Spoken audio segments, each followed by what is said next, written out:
안녕하세요. 부탄시입니다. 오늘 같이 공부해 볼 내용은 부동산 임장하는 방법이에요.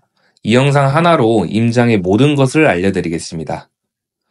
1부에서는 먼저 임장을 가기 전에 준비하는 과정과 현장 입지 파악하는 임장과 관련된 내용을 공부해 볼게요.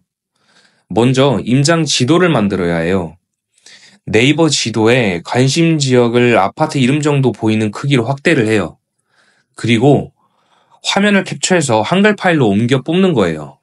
예를 들어서 위례신도시 임장지도 만드는 걸 보여드릴게요. 이렇게 옮겨놓고 여백을 좁게 축소하고 가로로 뽑는 것이 좋아요.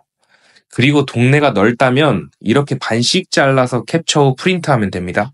이렇게 지도를 프린트했으면 현장에 가서 확인해 볼 입지 요소들과 특징을 간단히 표시해야 해요.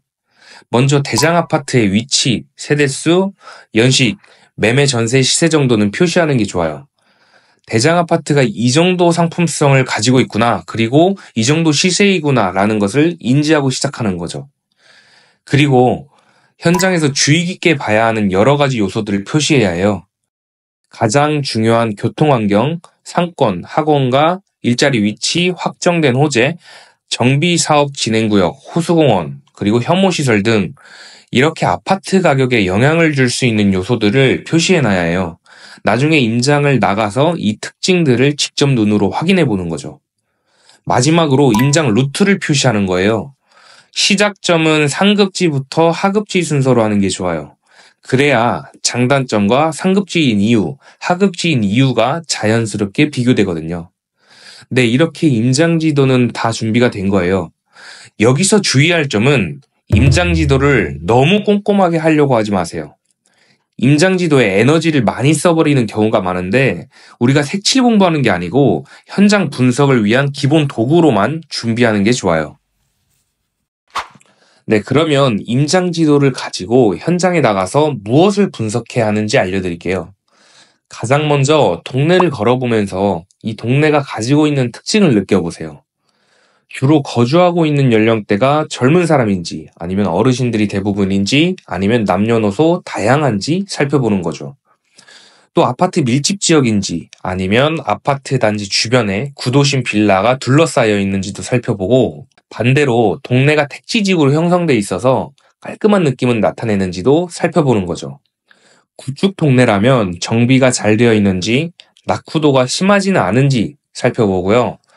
그리고 임장 나가서만 알 수 있는 것인데 땅이 평지인지 경사도가 심한지 이런 것들도 걸어보며 느껴보는 거죠. 상권을 볼 때는 공실률이 어떤지도, 주로 어떤 업종이 입점했는지도 봐야 해요. 그리고 주변에 착공한 지하철 같은 확정된 호재가 있는지도 살펴보고, 재건축 재개발로 미래에 변화할 사항이 있는지 살펴보는 것도 좋습니다. 내가 이 동네에 실거주하고 있다고 상상하면서 특징하고 장단점을 생각해 보는 거죠.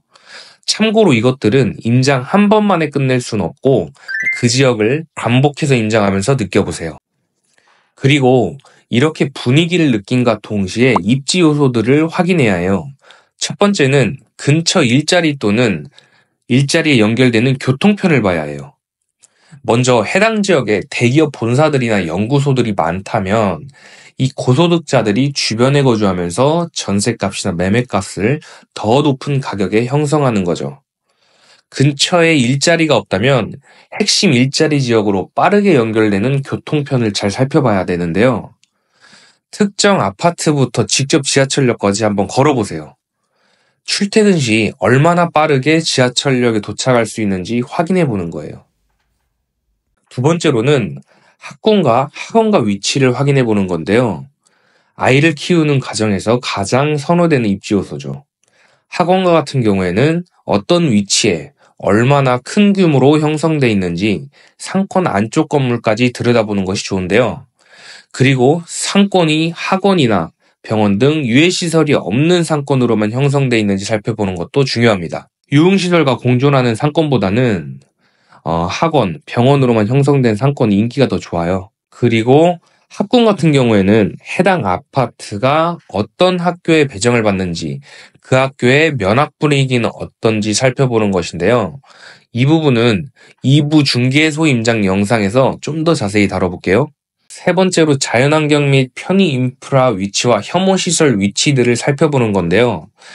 호수공원과 같이 규모가 크고 시설이 좋은 경우 이 공원 전망을 보이는 아파트는 프리미엄을 형성할 가능성이 높아요. 또 어르신들은 공원을 근처에 둔 아파트를 선호하는 경우도 많고요. 대형마트 같은 편의 인프라들도 가까운 거리에 있으면 이용이 편하죠. 반대로 변전소나 하수처리장 등 혐오시설이 근처에 있다면 이런 아파트들은 대중들이 좀 꺼려하겠죠. 마지막으로 해당 아파트의 상품성을 살펴보는 건데요.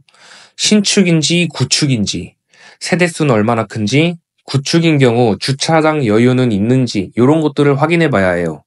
하지만 여기서 주의할 점이 상품성을 너무나 상세하게 따지는 경우가 많더라고요.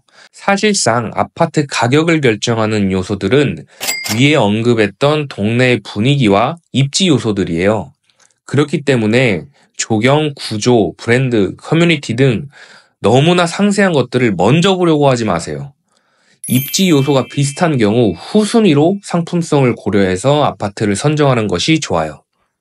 네, 이렇게 공부한 내용을 정리해 볼게요. 첫째, 손품을 팔았던 정보들을 이용해서 임장 지도를 간략히 만들어요. 임장 지도는 간략히 만드는 거 잊지 마세요.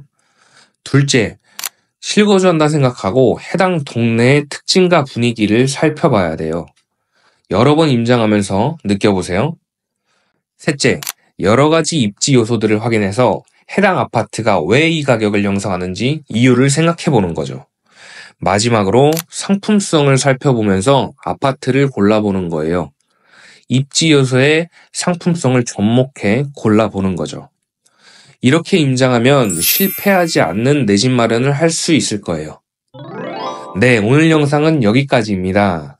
아주 중요한 내용이니 반복해서 여러 번 시청 후 임장 나가서 적용을 해보세요.